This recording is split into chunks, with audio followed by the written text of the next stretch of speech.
ભરૂચમાં railway senior section engineer સહિત બાળક અને પત્નીના મોતના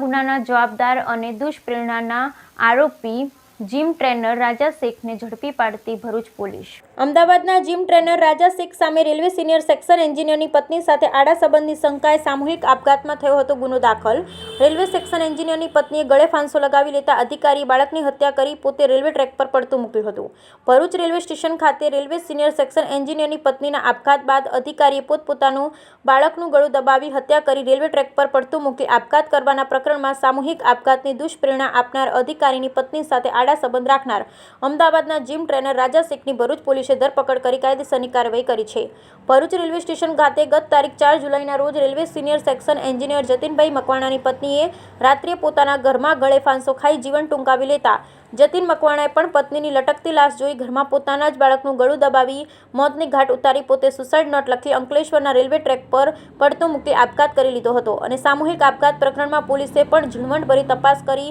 ગળે ફાંસો ખાઈ જીવન ટૂંકાવનાર જતીન મકવાણાની પત્નીના અમદાવાદના જીમ ટ્રેનર ખલીકુંજમાં ઉર્ફે રાજા શેખ અબ્દુલ જબ્બાર શેખનું મકવાણા પરિવાર સામૂહિક આપઘાત પ્રકરણમાં મહિલા સાથે આડા સંબંધ રાખી શારીરિક શોષણ કરી માનસિક ટોર્ચર કરવાની તથા આપઘાત કરવાની દુષ્પ્રેરણા આપવા બદલ મુખ્ય આરોપી જીમ ટ્રેનર ખલીકુંજમાં ઉર્ફે રાજા શેખ અબ્દુલ જબ્બાર શેખને પોલીસે વોન્ટેડ જાહેર કરતા આખરે પોલીસે તેની ધરપકડ કરી રિમાન્ડ મેળવવાની તજવીજ હાથ ધરી છે। અત્રે ઉલ્લેખનીય બાબત એ પણ છે કે પરિવારના સામૂહિક દુષ્પ્રેરણા પ્રકરણમાં જીમ ટ્રેનર માતાની પણ સડવણી સામે આવતા ફકરુનિશા અબ્દુલ જબ્બાર શેખ તેમજ મુખ્ય આરોપીના ભાણેજ મોહમ્મદ ઝૈદ મોહમ્મદ ઇમરાન શેખ તાડવણી આવતા તેની 2 ઓગસ્ટના રોજ અટકાયત કરવામાં આવી। મુખ્ય આરોપીને કોર્ટમાં રજૂ કરતા તેના રિમાન્ડ મંજૂર કરવામાં આવ્યા હોવાની માહિતી પણ મળી રહી છે। જતીન મકવાણાની પત્ની સાથે આડા સંબંધ રાખી રાજા શેખ દ્વારા તેનું શારીરિક અને માનસિક ટોર્ચર કરતા આપઘાત કર્યા હોવાનું સામે આવ્યું હતું તેવું ડીવાયએસપી ડોક્ટર કુશવા ઓઝાએ જણાવ્યું હતું। રેલવે સ્ટેશન સિનિયર એન્જિનિયરની પત્નીને આપઘાત કર્યો અને તેની સાથે રાજા શેખ અમદાવાદના જીમ ટ્રેનર સાથે આડા સંબંધ હોય અને તેના શારીરિક અને માનસિક ટોર્ચરના કારણે મહિલાએ આપઘાત કર્યા બાદ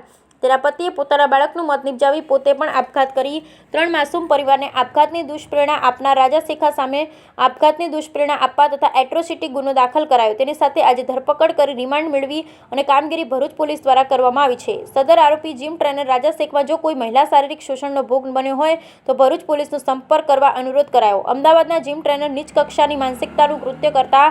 સામે આવતા જીમમાં આવતી મહિલાઓનું શારીરિક શોષણ કરાયું અને કોઈપણ મહિલા કે સ્ત્રી ભોગ બની હોય તો તેણીએ ભરૂચ પોલીસનો સંપર્ક કરવા માટે તપાસ અધિકારી ડીવાયએસપી અને પોલીસ મથકના પીઆઈનો મોબાઈલ નંબર પર દર્શાવવામાં આવ્યો છે અને તેમનો સંપર્ક કરવા માટે પોલીસે અનુરોધ કર્યો છે જેથી એક પરિવારે સામૂહિક આપઘાત કરી લેતા જે અન્ય કોઈ પરિવારમાં આવી ઘટના ન બને તે માટે પોલીસે નક્કર કાર્યવાહી હોવાનું માનવામાં આવે છે। Bharuch railway senior section engineering 12 પાના અને અંતિમ 2 પાનાની સુસાઇડ નોટ લખી હતી। 4 જુલાઈના રોજ રેલવે સેક્શન સિનિયર એન્જિનિયરિંગની પત્નીના આપઘાત બાદ પોતે બાળકની હત્યા કરી રેલવે ટ્રેક પર આપઘાત કરી લીધો હતો અને રાજા શેખના કારણે જ તેણે પત્નીએ આપઘાત કર્યો હોય તેવા આક્ષેપના સાથે 12 પાનાના તથા અંતિમ સમયના 2 પાનાની સુસાઇડ નોટ મળી આવતા પોલીસે આખરે રાજા શેખના ભાણિયા તથા તેની માતાની પણ ધરપકડ કરી છે। Bureau report Viral Gohil Bharuch. જી 9/7/2024ના રોજ Ankleshwar A division police station વિસ્તારમાં BNS 108, 238, 54 તથા એટ્રોસિટી એક્ટની કલમ મુજબ એક ગુનો દાખલ કરવામાં આવે। આ ગુનાની હકીકત એવી છે કે એક પરિવાર કે જે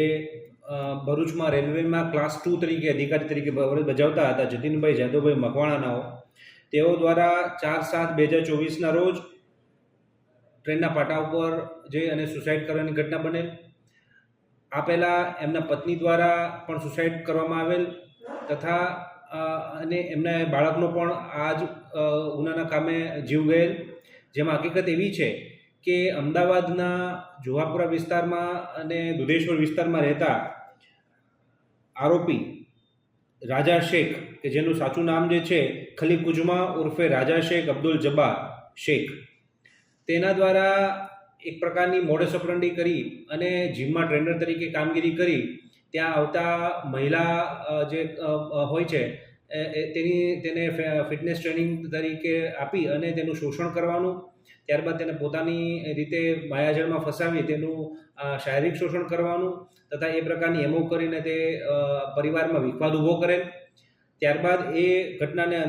અંતર્ગત આ શોષણ ચાલુ રહેતા પરિવારના 3 જણાનું જાન ગુમાવવાનો એ પરિસ્થિતિ ઉત્પન્ન કરેલ અને એમાં એક દુષ્પ્રેરણ તરીકે આ રાજા શેખ છે એને ખૂબ જ સક્રિય ભૂમિકા ભજવેલ. આ ઉપરાંત એના મધર જે છે ફકરુનિશા અબ્દુલ જબ્બાર શેખ તથા તેના ભાણા ઝૈદ શેખ એનો પણ આમાં ખૂબ જ સક્રિય રોલ રહેતા પોલીસે અગાઉ